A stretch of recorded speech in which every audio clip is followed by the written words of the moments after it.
Dámy a pánové, přichází místopředseda Senátu Parlamentu České republiky, pan Jiří Liška.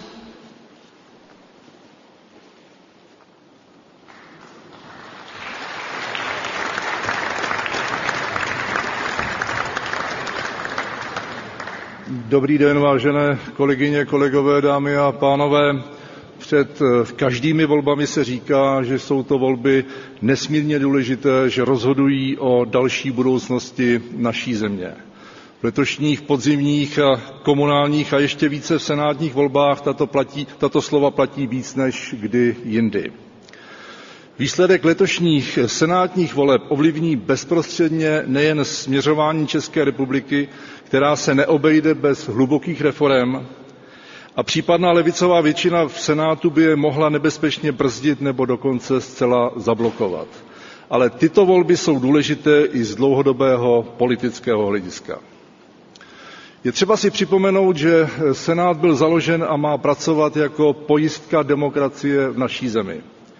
Má teda být svojí povahou konzervativní. S jistou nadsázkou si dovolím říci, že má být až nepružný.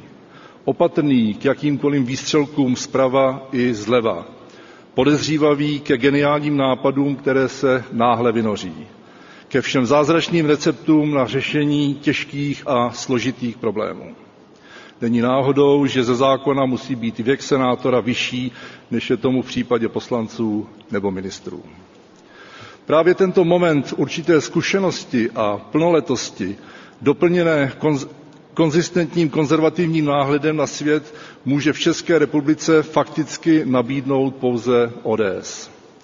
Ke zkušenosti a plnoletosti samozřejmě patří i prodělání rozličných nemocí a neduhů, kterým se nakonec nevyhne žádná politická strana.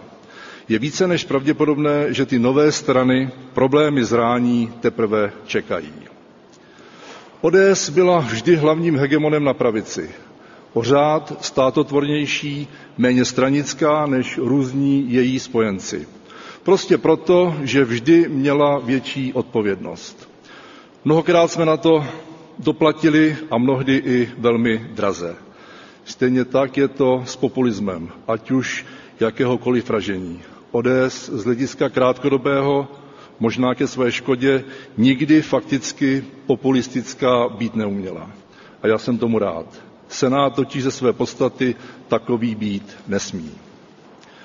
Pokud pravicová část veřejnosti chce, aby ODS zůstala jako hlavní síla na pravici a zároveň byla dokončena její očista, je nesmysl jí trestat právě v Senátu.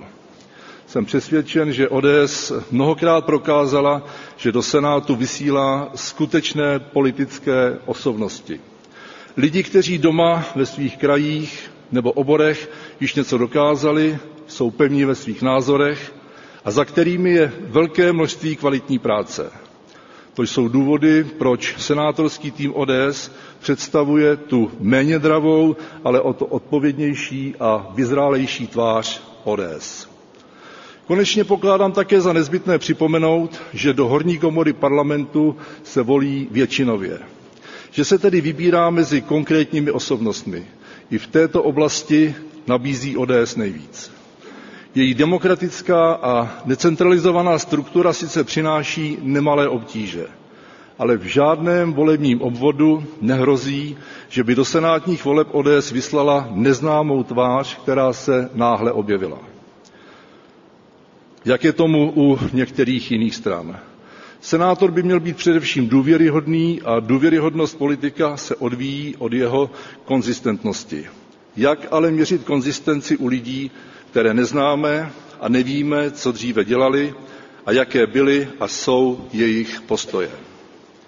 Vážené dámy, vážení pánové, věřte, že jsem si vědom, jak důležité a očistné je pokání. Přesto vás chci vybídnout k většímu sebevědomí. Bez něj se totiž těžko vyhrává. Přes všechny chyby máme na čem stavět, máme co nabídnout, máme být na co hrdí.